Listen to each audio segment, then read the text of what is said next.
Κυρίες και κύριοι, συνεχίζουμε τη σειρά των ενημερωτικών βίντεο με τον καθηγητή Rapoport από το Πανεπιστήμιο UCLA στην Καλιφόρνια, πρώην Πρόεδρο της Διεθνούς Εταιρείας Κεφαλαλγίας. So, thank you for covering so far and sharing your experience and your knowledge about migraine. And we went through in our previous video on the topic of triptans, which is the mainstream medication worldwide. Recently, we have also in Greece, and I know that you have it for more time in the States, two more acute medications for migraine.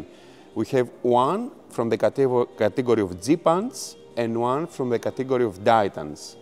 So we do have some experience, but obviously you've been using those for longer periods. So I would like you to briefly tell us your experience and your opinion about these medications. So the Gepant works by blocking a chemical that we all have in our body called CGRP, calcitonin gene-related peptide. That chemical dilates our blood vessels and increases pain. So many years ago, probably 25 years ago, some people thought maybe if we could block it, we could help migraine. And so the Gepant is a tablet that blocks the CGRP and it helps migraine. It may be better than a triptan for some people, and when triptans don't work, I always like to try it because it's a different way of treating. But some people say, you know, my triptan works faster, or my triptan works better, then they wouldn't take the Gepant. But the Gepant works totally differently, and the good thing about it is it doesn't constrict the blood vessels, and as we get older, we don't want our blood vessels constricted. So even though it prevents dilatation of blood vessels, it doesn't constrict blood vessels. So if my patient is over 50 and they've been taking triptans, I say to them, you know, at your age, we maybe want to try a good medicine that doesn't constrict your blood vessels. So it's more safe? It is. Or more tolerant? What would you say? It's both more safe in that it doesn't constrict blood vessels, and it's more tolerant in that it has very few side effects most of the time. It has no triptan side effects, of course. So that's another reason that I like it, but it has to work and have fewer side effects for patients to want to take it. So it's a trial and error situation. You have to try it to see.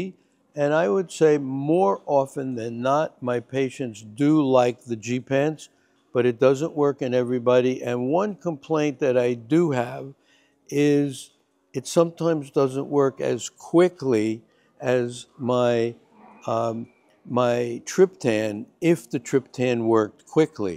I happen to like the nasal spray route of administration for triptans, and that works faster than a tablet. So if a patient of mine is taking a nasal spray, which works within maybe 20 minutes, and they take a tablet of a Gepant and it takes 2 hours, they say, I don't like this because it doesn't work as quickly. So there are a lot of things to consider, and the patient will always tell you, do they like it more or less than the last one? And what about Ditans? We also have one Ditan here. I think also one Ditan is available in the US. That's correct.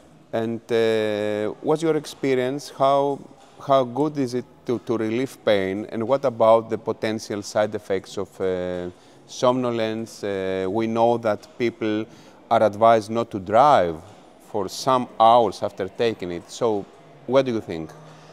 So I like the effectiveness of it, and people do say that it works well to stop their migraine, but I don't like some of the side effects. And the side effects tend to be dizziness.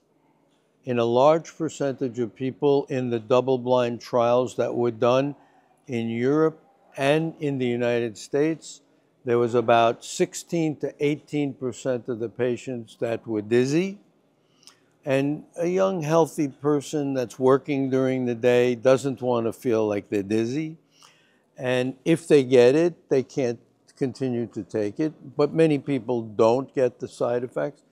And drowsiness is also a side effect. It's not as prevalent. It's only 5% of the people.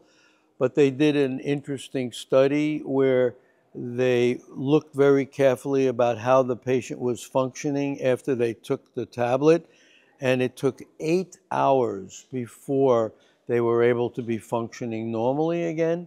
So in the instructions, in the package, and what the doctor should say, you can't drive for 8 hours after you take the pill. Now, some people with migraine would rather just lie down anyway and not drive any place.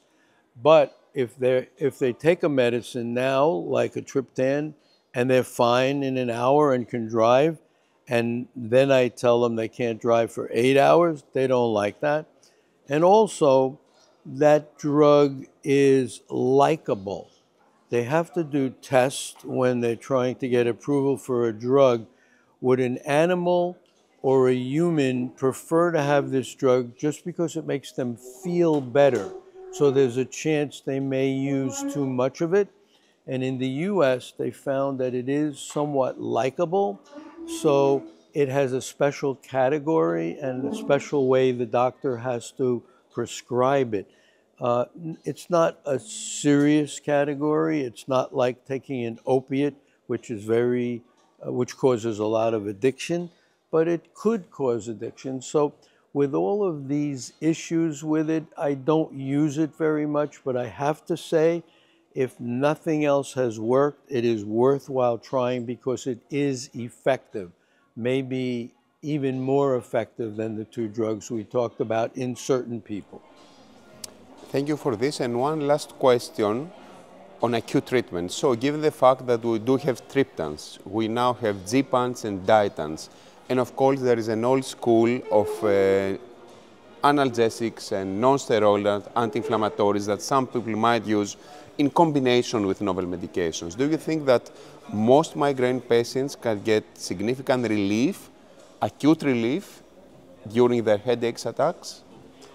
I would say with any one of those drugs or a combination of them all, with a doctor that understands how to advise you to combine things, and the patient taking the medication at the very beginning of the attack, it's important. Almost all patients can have relief from their migraine fairly quickly with some acute care treatment.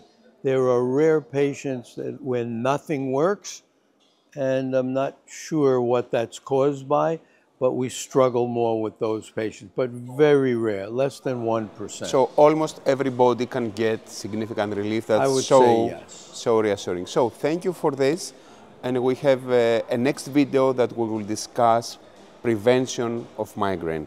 Okay.